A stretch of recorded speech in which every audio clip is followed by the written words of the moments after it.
Good morning, everybody. Welcome to day 22 of the Democrat shutdown.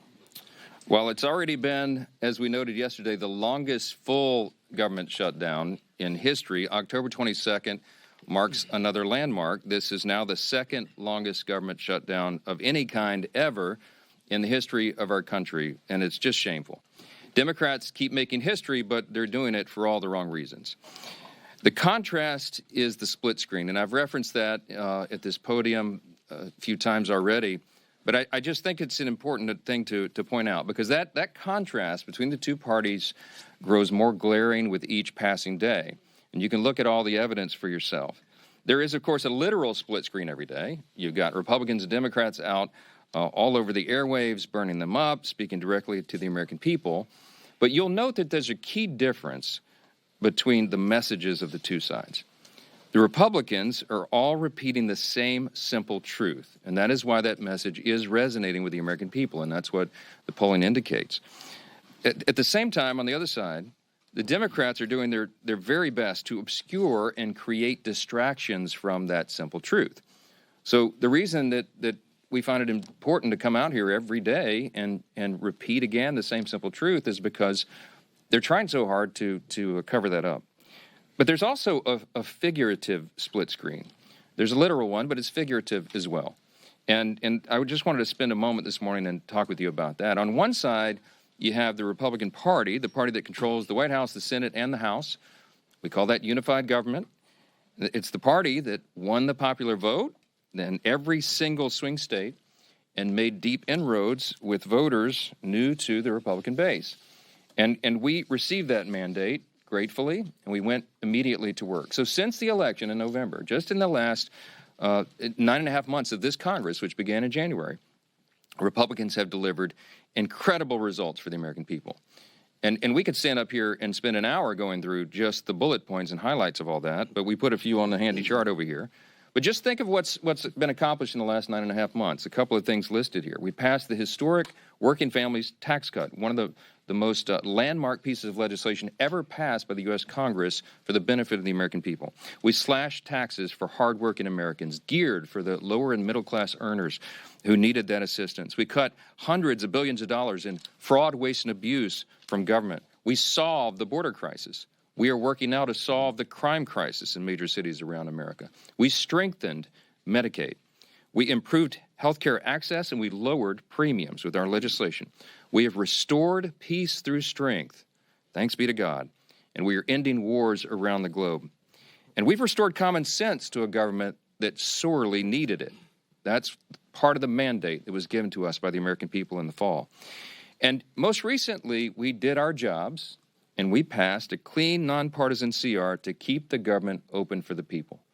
Now look on the other side of that figurative split screen as demonstrated here. The lights are out. It's all dark. Why? Because what the Democrats have accomplished in 9.5 months is a government shutdown. A couple other things sort of related to that. You know, they have made a lot of TikTok videos. We give them credit for that. They've also assaulted law enforcement officers. One of them's on trial for that. They've openly embraced and rallied with communists and socialists, most recently across the country on Saturday. They voted to raise taxes on millions of hardworking Americans at the worst possible time. They have voted against reducing fraud, waste, and abuse in government, and they have now voted, collectively, Democrats in Congress have voted 12 times to keep the government closed down.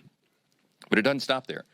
The Democrat shutdown is a glaring example of just how far the Democratic Party has strayed from common sense. Remember the simple truth here. It was over a month ago now that we passed the Republicans passed the clean, short-term, continuing resolution. It's nonpartisan. No gimmicks, no tricks, no riders, no partisan Republican policy priorities added to that. It's 24 pages in length, as we've discussed so many times, and it is very, very simple. Why? Because it was a very simple good faith effort on our part to preserve our ability to keep negotiating on the full-year funding bills. And, of course, the other big issues facing the American people. So we wanted to keep the lights on. But what did the Democrats do?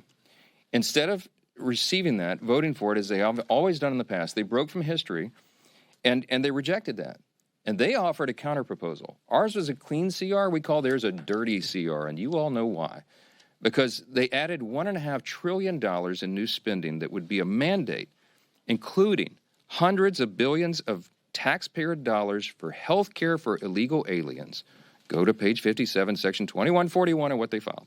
They want to restore funding for left-wing pet projects in foreign countries. And I've given you a list of some of the crazy things that they would include in that. $500 million for liberal news outlets like NPR and PBS on the backs of taxpayers. And the removal, remember, they wanted to eliminate the $50 billion that Republicans got signed into law by President Trump on July 4th to prop up our rural hospitals. And here's the kicker. The Democrats can't even agree on what they want right now. If you polled congressional Democrats on what it would take to reopen the government, you would not get a uniform answer. Every reporter in the room, by the way, should be asking them that question. Democrats put together this haphazard grab bag of crazy leftist policy proposals when they knew that it would not be agreed upon, and they knew that it was clear that Republicans were working to do the responsible thing and offer a clean CR to fund the government. That's our most basic job here. In their desperation now, they're trying their very best to somehow blame Republicans for the forthcoming health care crisis that they themselves created. By way of just very quick review, for the record, because they're trying to obscure this as well. Let's remember the true origins of the boondoggle that is American health care under Obamacare. Democrats wrote that bill. They passed it into law without a single Republican vote.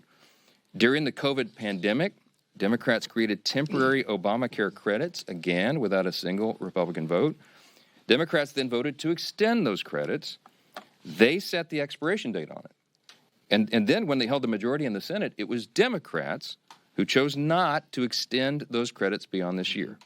Now, as we approach their own self-imposed expiration date, now they are breathlessly insisting to you, and on all the interviews, that somehow it's a Republican crisis. Give me a break.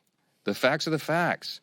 We are up here sharing the simple facts and truth. And as John Adams said, facts are stubborn things. Democrats are the ones who manufactured this entire situation without a single Republican vote. And now, when the chickens are coming back home to roost, they're trying to blame the other team. It is utter nonsense. And you should call them on it. That's the job of the press. And continue to do that every single time. Clearly, this is a complicated issue, this whole healthcare subsidy thing. And there's hundreds of different views on it, as I've explained. So Republicans cannot and will not solve it in a backroom deal. Chuck Schumer has been suggesting that 4 leaders should go into a smoke-filled back room like they used to do in the old days and create this solution. It's not a possible thing to do. It was never appropriate. It's not possible to put on a continuing resolution because it's such a complex issue. Issues of this magnitude deserve deep thought and deliberation. That's how this system works here.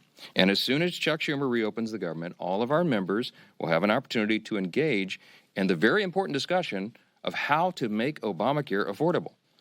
But we won't engage in Democrats' hostage-taking, nor will we pay a ransom. We certainly won't engage in their unserious proposals as long as Democrats continue to act like unserious lawmakers. I'm just going to say this morning, enough is enough. Information. Truth. Is freedom. Is Newsmax. It's real news for real people.